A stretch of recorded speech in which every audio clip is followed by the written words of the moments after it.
രാജ്യസഭയിൽ ഈ അവസാന സമയത്ത് ഇപ്പോഴുണ്ടായ പാർലമെൻറ്റ് സമ്മേളനവും രാജ്യസഭ സമ്മേളനവുമൊക്കെ നടന്ന അവസാന ദിവസങ്ങളിൽ കണ്ട വളരെ അതിശയിപ്പിക്കുന്ന തമാശ നിറഞ്ഞ രണ്ട് പ്രകടനങ്ങൾ എല്ലാവരും സ്വയം മുറുമുറുപ്പോടെ കേട്ടിരുന്ന ആ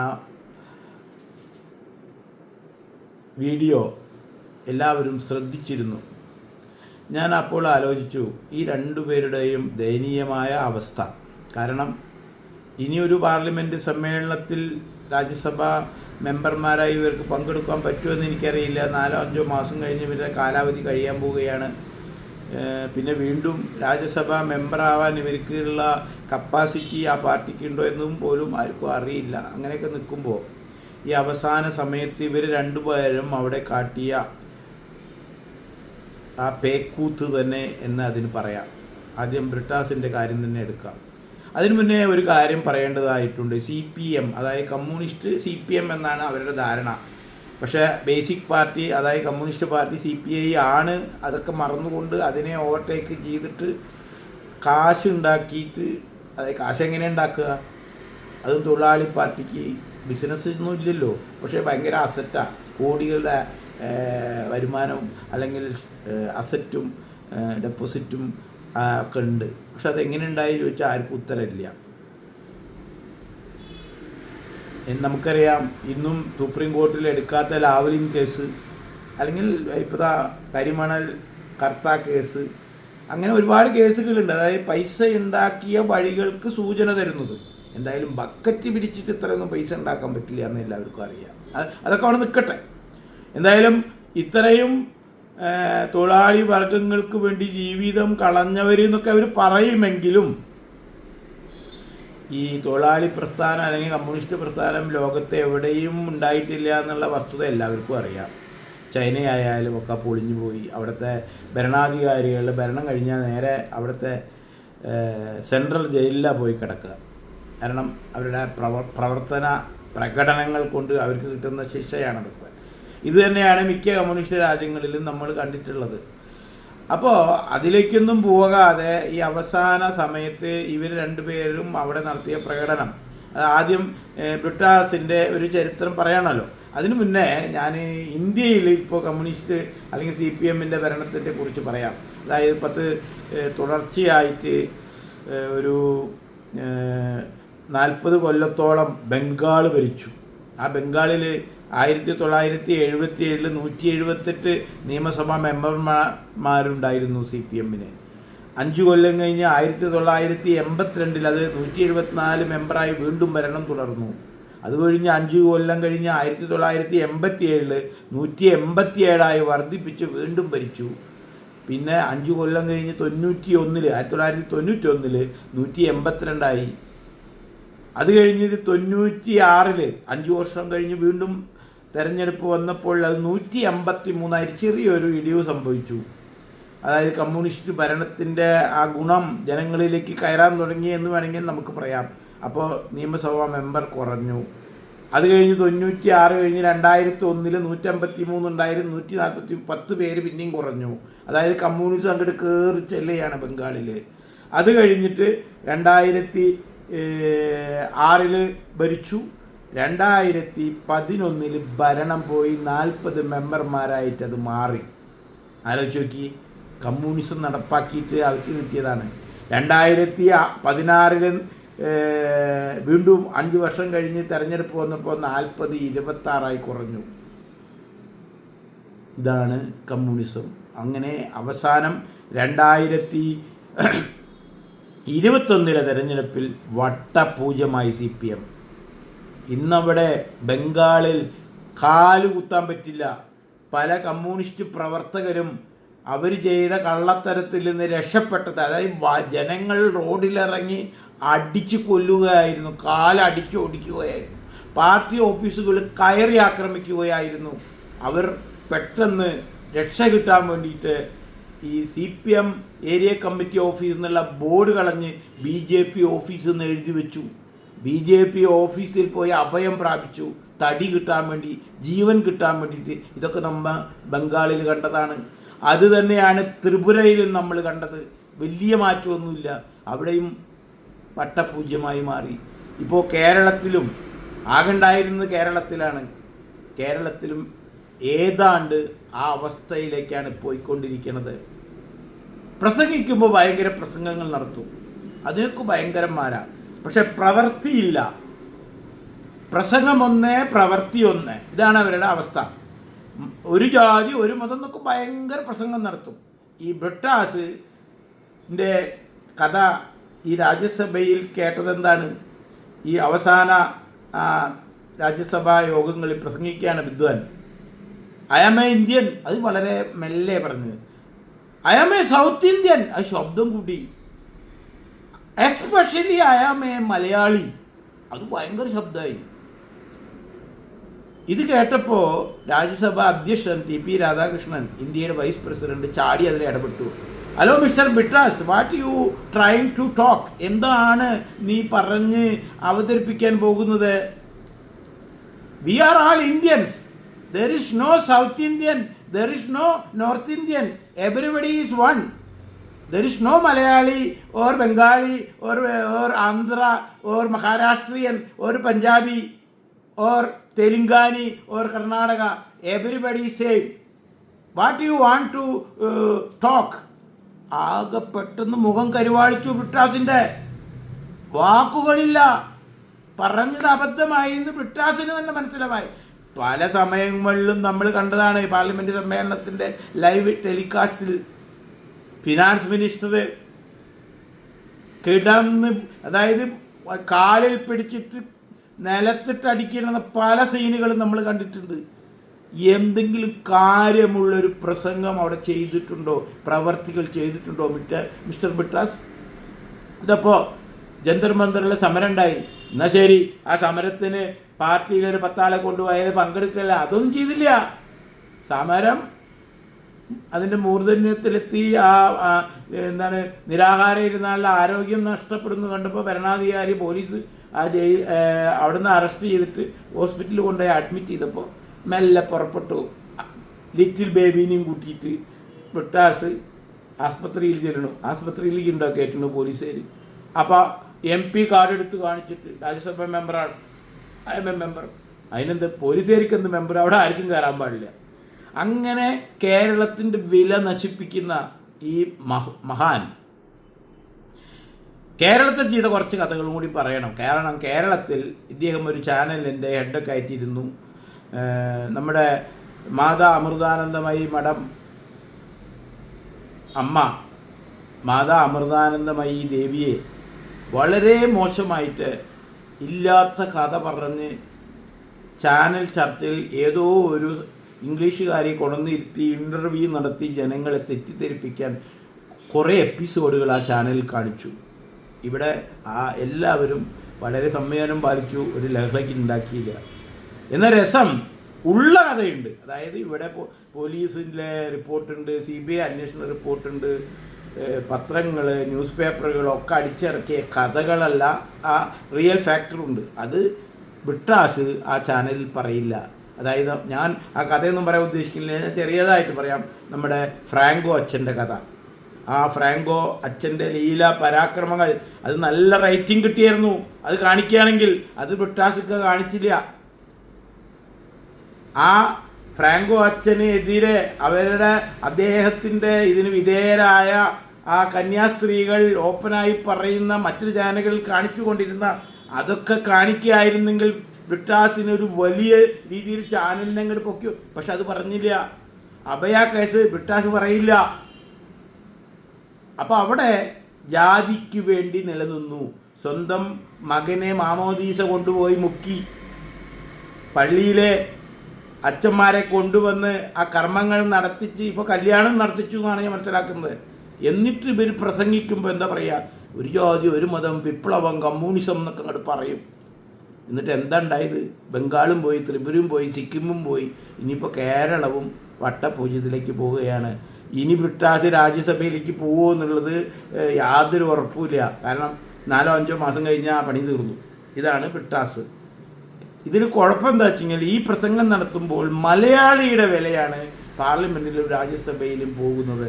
ബ്രിട്ടാസിൻ്റെ പാർട്ടിയൊക്കെ ഇല്ലാതെവും, പക്ഷേ രാജ്യസഭയും പാർലമെൻറ്റും ബാക്കിയുള്ളതൊക്കെ അവിടെ നിലനിൽക്കും. നല്ലവരായ പലരും ഇനിയും കേരളത്തിൽ നിന്ന് പോയി അവിടെ പ്രവർത്തിക്കേണ്ടതുണ്ട്. അത് നാറ്റിച്ചു പോരരുത് മിസ്റ്റർ ബ്രിട്ടാസ്. അത് കഴിഞ്ഞ് നമ്മൾ കേൾക്കുകയാണ് ഡബിൾ എ റഹീം, അതേമാതിരി രാജ്യസഭ മെമ്പറാ CPM-ൻ്റെ തന്നെ. എന്താ പ്രസംഗിച്ചത്? ഭാഗ്യത്തിന് എപ്പോഴും പ്രസംഗിക്കാറില്ല, ഇംഗ്ലീഷിൽ റഹീം പ്രസംഗിച്ചില്ല. അത് ദൈവഗുരുത്വം, അല്ലെങ്കിൽ നാറിപ്പോയേനെ. ഇപ്രാവശ്യം എന്തായാലും വിത്ത് പെർമിഷൻ മലയാളത്തിലാണ് പുള്ളി അങ്ങോട്ട് കാച്ചി വിട്ടത്. എന്താ കാച്ചിയത്? അവിടെയും പുള്ളി പറയാൻ ശ്രമിച്ചത് ഒരു ജാതി, ഒരു മതം, ഒരു ദൈവം, എന്നിട്ട് കുറേ എന്താണ് JCB ഇടിച്ചു നിരത്തുന്നതും ഷൂ നക്കണതും മാപ്പെഴുത്ത് ഇതൊക്കെ സ്ഥിരം വാചകങ്ങളാണ്. ഷൂ നക്കുക, മാപ്പെഴുത്ത്, ഗോമൂത്രം, ചാണകം, ഇങ്ങനെ കുറച്ച് വാചകങ്ങളുണ്ട്. ഇത് കാണാപ്പാടം പഠിച്ചു വെച്ചിരിക്കുക. വേറെ ഒന്നും ഇവർക്ക് അറിയില്ല. എവിടെ എപ്പോഴും പ്രസംഗിക്കുമ്പോഴും ഇതെടുത്തിട്ട് അങ്ങോട്ട് വീശു. അങ്ങനെയാണ് ജനങ്ങൾ ഇവരുടെ ഇതിൽ വന്ന് പെടുന്നത്. ഒരു നല്ല കാര്യം പ്രസംഗിക്കില്ല, പ്രവർത്തിച്ച് കാണിക്കില്ല. അത് കാണിച്ചിരുന്നുവെങ്കിൽ എന്നോ പാർട്ടി വലുതാവേണ്ടതാണ്. സ്വാതന്ത്ര്യം കിട്ടുന്ന സമയത്തേയുള്ള പാർട്ടിയാണ് കോൺഗ്രസിൻ്റെ മാതിരി തന്നെ. രണ്ടിൻ്റെയും ഇന്നത്തെ അവസ്ഥ എന്താ? ഒരുപാട് ആൾക്കാരോടൊപ്പം കൂട്ടുകൂടി കെട്ടിക്കൂട്ടിയിട്ടാണ് നടക്കുന്നത്, അല്ലാതെ ഒരു രക്ഷയില്ല എവിടെയായാലും. അത് കഴിഞ്ഞ് എത്രയോ കാലം കഴിഞ്ഞിട്ടാണ് ഈ BJP ഉണ്ടാകുന്നത് തന്നെ. ഇന്ന് BJP തുടർച്ചയായി ഭരിച്ചുകൊണ്ടിരിക്കുക ഇന്ത്യ. 28 സംസ്ഥാനങ്ങൾ ഭരിച്ചുകൊണ്ടിരിക്കുകയാണ്. അപ്പം എന്താണ്? നല്ലത് ചെയ്താൽ നന്നാവും, ചീത്തത് ചെയ്താൽ ചീത്തയാകും, ചീയും നാറും. നാറി എന്താ ഉണ്ടാവുക? ജനങ്ങൾ തന്നെ അത് കോരിക്കളയും. റഹീം എന്താ പ്രസംഗിച്ചത്? 1943 ബ്രിട്ടീഷുകാർ ഭരിക്കുന്ന സമയത്ത് ബ്രിട്ടീഷുകാർക്ക് എതിരായത്, അതായത് ഒരു ഭരണത്തിന് അത് ആര് ഭരിക്കണു എന്നുള്ളതല്ല അവിടെ ചോദ്യം. ഏത് സ്ഥലത്തും ഒരു ഭരണം നടക്കുന്നതിന് എതിരെയായിട്ട് ആരെങ്കിലും മൂവ് ചെയ്ത് കഴിഞ്ഞാൽ അവരെ പിടിക്കും, ചിലപ്പോൾ കൊന്നുകളയും. ഗൾഫ് രാജ്യങ്ങളിലൊക്കെ അരച്ച് കടലിലൊഴുക്കുക ചെയ്യണം. ഇവിടെ എന്തായാലും അത് ചെയ്യണ ഘട്ടമൊന്നും ഇപ്പോൾ ഇല്ലാന്ന് തോന്നുന്നു. എന്തായാലും ഇപ്പോൾ ഭരണത്തിനെതിരെ, അതായത് ജനാധിപത്യ രീതിയിൽ ഭരിക്കുന്ന പ്രധാനമന്ത്രിയെയും ആഭ്യന്തരമന്ത്രിയെയും തെറി വിളിക്കുന്നു. അതും ഒക്കെ എന്തെങ്കിലും ഒരു സഡൻ പ്രശ്നം അവിടെ ഉണ്ടായിട്ടുണ്ടെങ്കിൽ പ്രതികരിക്കാം. ഇതാണോ കാലങ്ങളായിട്ട് നടക്കുന്ന പരീക്ഷാ പേപ്പർ ചോർച്ചയും മറ്റും ഇവിടെ നടക്കുന്നു. അതിനെതിരെ പുറമേ നിന്നും തീവ്രവാദികളും അവരൊപ്പം കൊക്കു കൂടിയിട്ട് ഒരു പ്രതിഷേധം നടന്നു. ശരിയാണോ? അത് വിചാരിച്ച് പണ്ട് കാലത്ത് പരീക്ഷാ പേപ്പർ പുറത്ത് വെച്ചിട്ട് അത് തുടരണമെന്നൊന്നുമില്ല. അത് ഭരണകർത്താക്കളുടെ കുഴപ്പം തന്നെയാണ്. പക്ഷേ രാജ്യത്തിനെതിരെയാണ് പ്രവർത്തിക്കുന്നതെങ്കിൽ അത് ഒരിക്കലും ശരിയായി പറയാൻ സാധിക്കില്ല. ഞാനൊരു കാര്യം ചോദിക്കട്ടെ, കമ്മ്യൂണിസ്റ്റായ ബ്രിട്ടാസിനോടും റഹീമിനോടും. നിങ്ങളുടെ പാർട്ടിയിലെ നിങ്ങളെക്കാട്ടിയും ആദർശധീരനായ TP രാമകൃഷ്ണനെ നിങ്ങളുടെ ഗുണ്ടകളെ ഇറക്കിയിട്ട് 52 വെട്ടി നുറുക്കി കൊന്നു. ഇന്നും നിങ്ങൾ അത് സമ്മതിക്കുമോ? നിങ്ങളുടെ പ്രസംഗത്തിൽ ഞങ്ങൾ ചെയ്തു, കോടതി വരെ വിധിച്ചു, അന്വേഷണം നടത്തി കോൺഗ്രസ് UDF പ്രതികളെ പിടിച്ചു, സത്യം തന്നെ കേസ് നടത്തി, അവർക്ക് ശിക്ഷയും കിട്ടി. പക്ഷേ അതിൻ്റെ മുകളിലേക്ക് അത് പോയില്ല. അതെന്താ? കോൺഗ്രസ്സുകാരെ നിങ്ങളെല്ലാം അന്വേഷിച്ചത്. ആ പ്രതികൾ അത് ചെയ്യിപ്പിച്ചത് ആരാണെന്ന് ആ പ്രതികളെ കൊണ്ട് നിങ്ങൾ അന്വേഷിപ്പിച്ച് കണ്ടെത്തിയില്ല. ആരാണത് ചെയ്യിപ്പിച്ചത്? അതെന്താ പോവാഞ്ഞത്? അങ്ങനെ പല കേസുകളും ഇവിടെ കേരളത്തിൽ കാണാൻ സാധിക്കും. ഒരു താത്ത കേസുണ്ട്, അതായത് മദ്യ ദുരന്തം.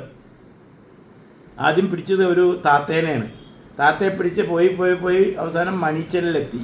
മണിച്ചൽ കഴിഞ്ഞപ്പോൾ അവിടെ നിന്നു, അതിന് മുകളിലേക്ക് പോയില്ല.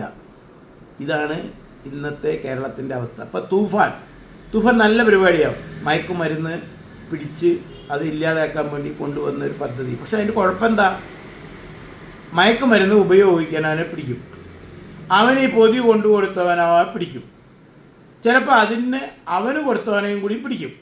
അത് കഴിഞ്ഞാൽ വലിയ പിടുത്തൊന്നും കാണാനില്ല.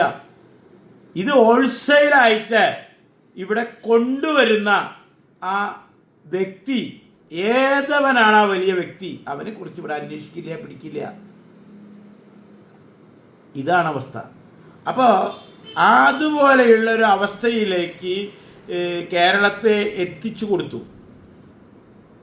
കേരളത്തെ നശിപ്പിച്ചു എന്ന് തന്നെ പറയാം. അതവിടെ നിൽക്കട്ടെ.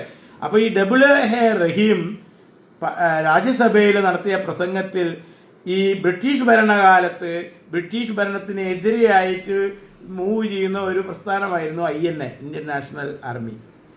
ആ ബോസിൻ്റെ നേതൃത്വത്തിൽ അതിൻ്റെ പ്രവർത്തകരായിരുന്ന 4 പേരെ അന്ന് അന്വേഷണത്തിൻ്റെ ഭാഗമായിട്ട് ബ്രിട്ടീഷ് സർക്കാർ, അന്നത്തെ സർക്കാർ പിടിച്ചു. ആ 4 പേര് ആരൊക്കെയായിരുന്നു?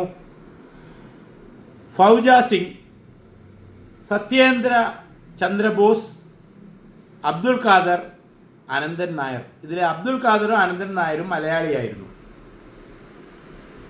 ഇവരുടെ പിടിച്ചു. ഇവരുടെ വിശദമായി അവരെ അന്വേഷിച്ചു കണ്ടെത്തി. ഇവർ ചെയ്ത കുറ്റങ്ങളൊക്കെ ശരിയാണെന്ന് ഉറപ്പായപ്പോൾ ബ്രിട്ടീഷ് ഭരണകൂടം അവരെ തൂക്കിലേക്ക് വിധിച്ചു. 4 പേരും അതിൽ കുറ്റക്കാരാണ്. അവരെ കണ്ടെത്തി അവരെ തൂക്കിലേറ്റാൻ വിധിച്ചു. ഇത് 1943 തൂക്കിലേറ്റിയത് തന്നെയാണ് എന്നുള്ളതൊക്കെ സത്യം തന്നെയാണ്, ഒരു മാറ്റവും. പക്ഷേ നമ്മുടെ റഹീമിക്ക് അതിലൊരു വെള്ളം ചേർക്കാൻ ശ്രമിച്ചു. എന്താ വെള്ളം ചേർത്തത്? 4 പേരെയും ഒരേ സമയമാണ് അവിടെ തൂക്കിലേറ്റിയത്. അതിന് ബ്രിട്ടീഷുകാർക്ക് ഇവൻ ഏത് ജാതിയാ ഏത് മതമൊന്നും അവർക്കറിയില്ല. 4 ഇവർക്കെതിരെ പ്രവർത്തിച്ചവർ അതവർ കണ്ടെത്തി, അന്വേഷിച്ചു, ഉറപ്പിച്ചു, തൂക്ക് ശിക്ഷയും കൊടുത്തു, തൂക്കിലേറ്റി. ഇവിടെ റഹീമിക്ക് ഉണ്ടാക്കിയ കഥ എന്താണ്? അതിൽ ഫൗജ സിംഗിനെയും അബ്ദുൽ ഖാദറിനെയും ഒന്നിച്ചും ചന്ദ്രബോസിനെ സത്യേന്ദ്ര ചന്ദ്ര ബർദാനെയും അനന്തൻ നായരെയും ഒന്നിച്ചു ആണ് ആദ്യം തീരുമാനിച്ചത്. അപ്പോൾ അബ്ദുൽ ഖാദർ പറഞ്ഞു, ഞങ്ങളെ 2 ഒന്നിച്ചു വേണം, അവരെ അങ്ങനെയൊക്കെ മാറ്റിക്കൊടുത്തു. അപ്പോൾ എന്തിനാണ് അബ്ദുൽ ഖാദർ പറഞ്ഞത്? മതസൗഹാർദ്ദം, ബ്രിട്ടീഷ് സമരത്തിനെതിരെ പോരാടിയതിനു വേണ്ടി കാണിക്കാൻ വേണ്ടിയിട്ടാണ് അങ്ങനെ അന്നുള്ള അബ്ദുൽ ഖാദർ പറഞ്ഞൊരു കെട്ടുകഥ അങ്ങോട്ട് റഹീം അവതരിപ്പിക്കുകയാണ്. സാറേ, ബ്രിട്ടീഷുകാർ 4 പേരെയും ഒന്നിച്ച തൂക്കിലേറ്റിയത്. അവിടെ ജാതി നോക്കിയിട്ടില്ല ബ്രിട്ടീഷുകാരൻ. ഇവൻ ഏതാണ് ജാതി ഏതാണ് മതമെന്നും അവർ ശ്രദ്ധിച്ചിട്ടേയില്ല. 4 പേരെയും തൂക്കിലേറ്റി. അതിൽ വെള്ളം ചേർത്തിട്ട് ജനങ്ങളെ വിഡ്ഢിയാക്കല്ലേ. പിന്നെ സ്ഥിരം സ്വഭാവം ആ രാജ്യസഭയിൽ കാണിച്ചു. അതായത് മാപ്പെഴുതി, ഷൂനക്കി, ഗോമൂത്രം, ചാണകം, ഇതൊക്കെ സ്ഥിരം അവരുടെ വാക്കുകളാണ്. കാണാൻ പഠിച്ചിരിക്കുക. അതിൻ്റെ അർത്ഥം തന്നെ ചിലപ്പോൾ എന്താണെന്ന് അറിയില്ല. അതും കൂട്ടി പ്രസംഗിച്ചു. ഇതാണ് റഹീമിൻ്റെ പ്രസംഗം. എപ്പോഴും കിട്ടും, സോഷ്യൽ മീഡിയയിലൊക്കെ ഉണ്ട്, യൂട്യൂബിലൊക്കെ കിട്ടും. എന്തിനാണ് സാറേ നിങ്ങൾ സ്വയം നിങ്ങളുടെ വില കളയുന്നത്? നിങ്ങൾ എന്താണെന്ന് എല്ലാവർക്കും അറിയാം. അതുകൊണ്ടാണല്ലോ നിങ്ങളിപ്പോൾ ഒരു ഏതാണ്ട് അടിച്ചുകൂടി മുക്കിലാക്കിയിട്ടുണ്ട്. ഇനി അത് കോരിക്കളയേ വേണ്ടൂ. ഈ ലെവലിലേക്ക് ആ പ്രസ്ഥാനത്തെ എത്തിച്ചു. ആരെത്തിച്ചു? നിങ്ങൾ തന്നെ എത്തിച്ചു. നിങ്ങളുടെ ഇപ്പോഴത്തെ നേതാവ് ജനങ്ങൾ വിധി എഴുതി നിങ്ങളൊന്നുമല്ല, നിങ്ങൾക്ക് അംഗീകാരമില്ല. എന്താ നേതാവ് മാറി നിന്നിട്ട് വേറെ ഏതെങ്കിലും ചുറുചുറുക്കുള്ള ഒരുത്തനെ പിടിച്ച് പ്രതിപക്ഷ നേതാവ് ആക്കാഞ്ഞത്? എന്താ നിങ്ങൾക്കത് പറ്റാത്തത്? എന്താ നിങ്ങൾക്കത് പറയാൻ നാവ് പൊന്താത്തത്? നിങ്ങളൊക്കെ രാജ്യസഭയിൽ പോയിട്ട് ഛർദ്ദിക്കുന്നുണ്ടല്ലോ, ഓരോ പ്രാവശ്യം കിട്ടുന്നുണ്ടല്ലോ അതിനൊക്കെ മറുപടിയും. എന്നാലും നാണം കെട്ട് വീണ്ടും ഇത്തരത്തിലുള്ള പ്രകടനങ്ങൾ കാട്ടിക്കൊണ്ടേ നിങ്ങൾ നടക്കും. ഇത് മലയാളികൾക്ക് ഇനിയും, നിങ്ങളൊക്കെ ഇപ്പോൾ 5 മാസം കഴിഞ്ഞ് നിൽക്കും, പക്ഷേ മലയാളികൾക്ക് ഇനിയും പാർലമെൻറ്റിൽ രാജ്യസഭയിലേക്ക് പോകേണ്ടതാണ്. അവിടെ നാണം കെട്ട് നിൽക്കാൻ പറ്റില്ല. എന്നെങ്കിലും നിങ്ങൾ മനസ്സിലാക്കുക, നിങ്ങൾ ചെയ്യുന്ന നിങ്ങളുടെ ഇത്തരത്തിലുള്ള വാചകങ്ങൾ കേരളത്തിലെ ജനങ്ങൾക്കാണ് മോശം വരുത്തുന്നത്. അറ്റ്ലീസ്റ്റ് നിങ്ങൾ ബോധവാന്മാരാകും എന്ന് ഞാൻ വിശ്വസിക്കുന്നു.